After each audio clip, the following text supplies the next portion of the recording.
This infinite gift of life is pure bliss and ecstasy.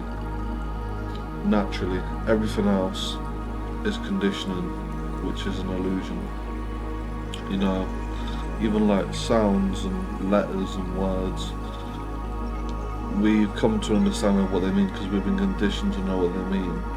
But really, like, life and bliss is all beyond words, and it's all beyond the body and the soul and everything, really. The only reason I'm speaking about it is because I can point you to it and become aware, like, beyond the words. Because that's the way that we understand now, but animals don't have language, but yet they exist and they know what they're doing.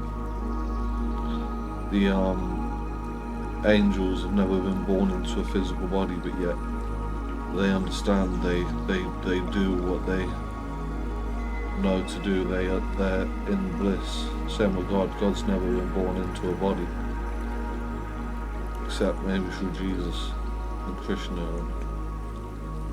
and Rama and Buddha.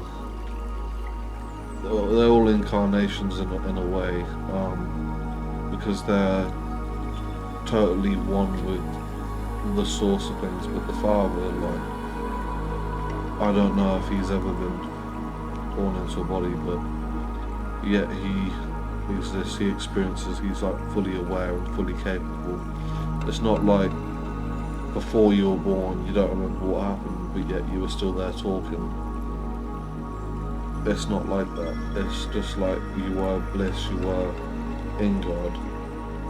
In the beginning, God, the Bible says. In the beginning, God created the heavens, but the important part is in the beginning, God. So in the beginning, all was God. So everything is God, naturally.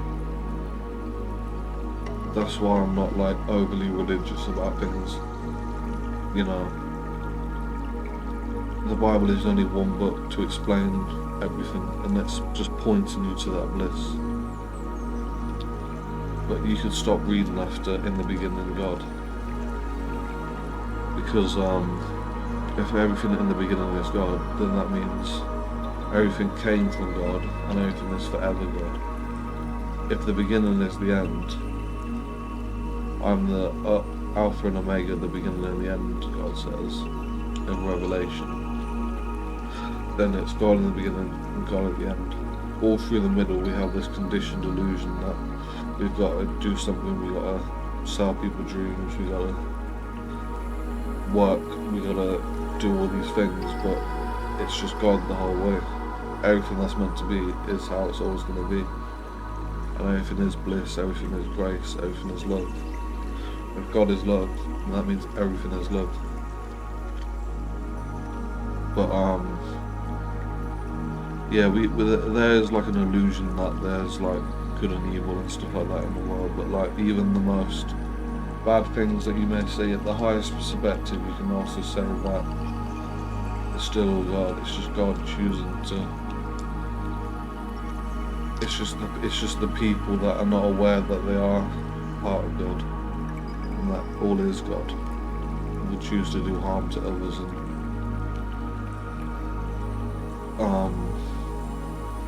do a lot of stuff that isn't right.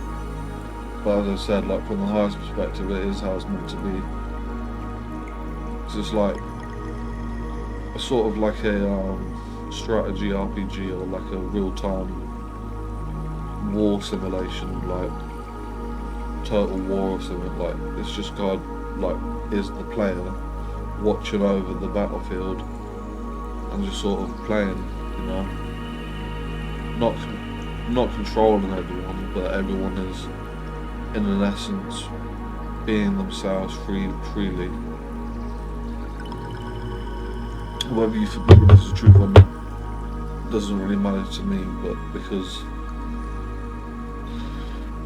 beyond what I'm saying to you, beyond what you can say, it's just bliss.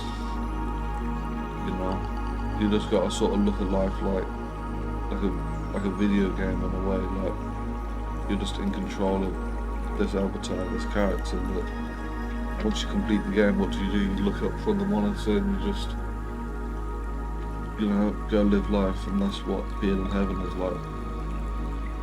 But you take things away from the experience, like lessons you've learned, like stuff that you've encountered. It will help you, and that's exactly why we're here. It's just we all are the same, but yet we appear not to be. The moon is the same to the sun, but they just look different. They both illuminate in the dark void of bliss. These are just my thoughts on God, because I make a lot of songs like referring to God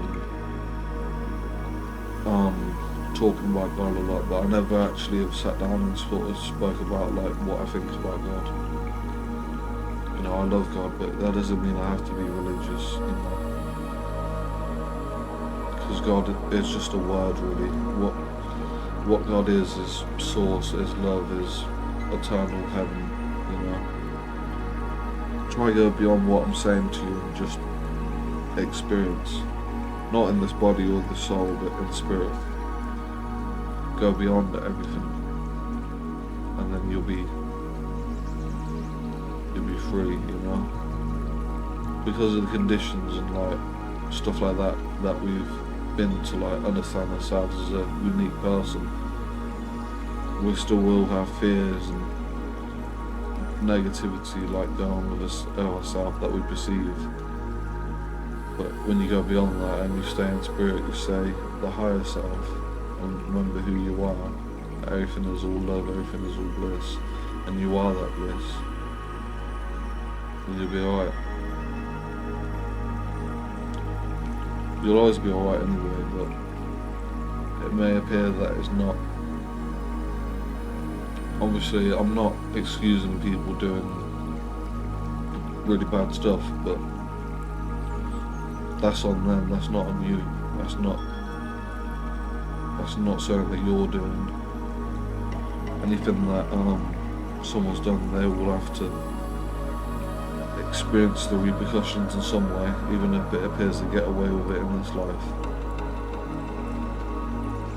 Even though all is God in the beginning, that doesn't mean that we didn't trail off on the path and created a character. And some people have good karma, some people have evil karma.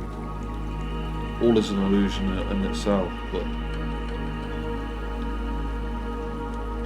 the conditions of our soul will make us experience things that are programmed there, since this world is all about connection and all is connected, because all is the same thing. But yeah, take what you will from that. This is just something that I understand and I've experienced. Like enlightenment and stuff like that. That's very much just who you are naturally. It isn't like a special thing. It's just like there's like a wheel of karma, and Buddha sits in the middle of it and lets it spin around, but doesn't go into the loop and spin around with it. He stays still, and that's the Buddhist teaching, basically. And Jesus experienced that, Rama experienced that, Krishna experienced that. There's a lot of people that experience it, but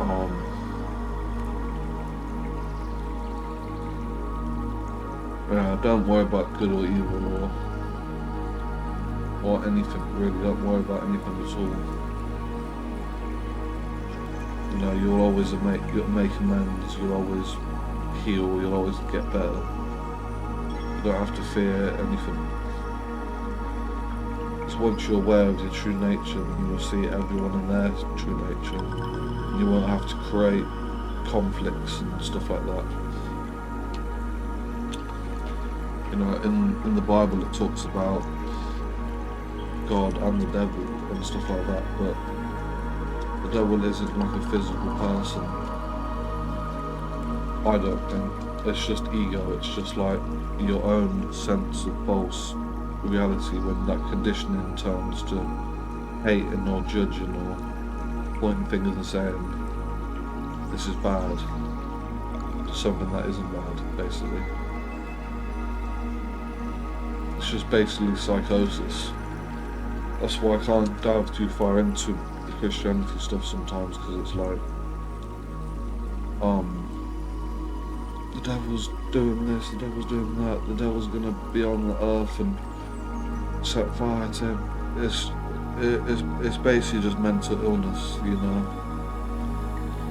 When Jesus was in the desert, he encountered the devil. He encountered like a part of himself.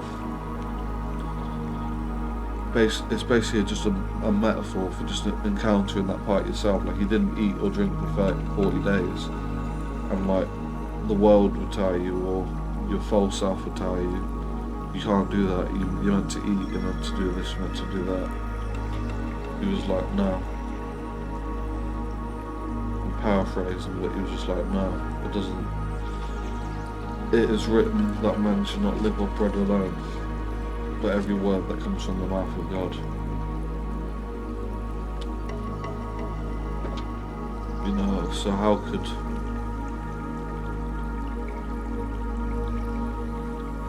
people still believe that there's this person that's out to get them when it doesn't have power at all, because it's not real? If everything is God, then in the beginning God, then that means even the devil came from God, you know. It doesn't make him good, doesn't make him bad. It's just, I'm just saying that when someone's experiencing their mind, like mind attacks him, or the devil saying this to me and saying that to me, that's very much like a bad place to be in, I think, because it's like you're struggling with like psychosis or just like a bad mind that's just been moulded in the wrong way and has been conditioned to believe you've just been attacking yourself and yourself, but then you blame on an external source when all is within.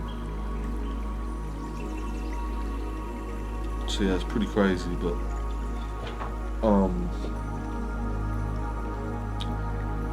I am kind of a Christian, but I'm also kind of a Buddhist, and also kind of a Sikh, and like a spiritualist, like a New Age kind of guy. But if someone's like doing something to help someone and doing something to heal someone, and then that person says that's evil,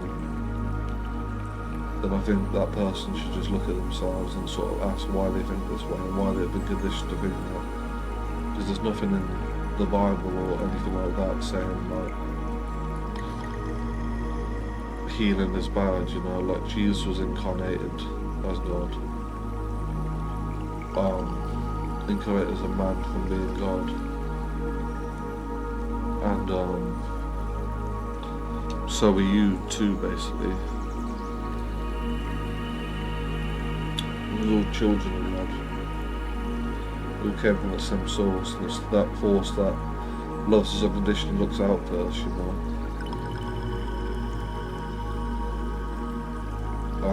The Holy Spirit is real. That guiding force, that intuition that you have, that merges with your mind and purifies everything. So I think you should ask yourself who you are, ask yourself who I am, ask yourself who everyone is, but don't think intellectually or have like words going to your mind, just experience in your spirit. Well, there's no words, nothing but just bliss, and you will tell by their fruits who this conditioned being is. But then you'll also know their true nature, which is love, which is God, basically. I'm not saying I'm God. I'm not saying you should say like to people like, oh, I'm God, try to say that everyone is God, so I'm not saying that. I'm saying like we all came from the same place and we're all the same, that source. It just depends on what word you use, really. Like, in this world, like, I found like using the word God, people always have like a Christian or like a religious way of thinking, like the ultimate deity or whatever, but the same thing is still called source, like the source of all light, the source of all love, where the angels and the afterlife and heaven is, where source is, like the ultimate nature that creates and illuminates and animates all things. They're still the same thing, so if you want to talk about it, like saying like, oh, I'm truly source, we're all source, like that's a better way of saying it, I think. In my reality, living in the UK, I think these are not sort of things that I talk about like out in public anyway, but yeah. If you're watching this, and I hope you enjoy, because I'm kind of debating to post this because this is kind of deep, and I think like a lot of people would maybe disagree with some of these ideas. But the fact of the matter is, if we all came from the same source, then we all share that. We all share that, you know. And that's goodness, that's grace, that's love, that's holy love.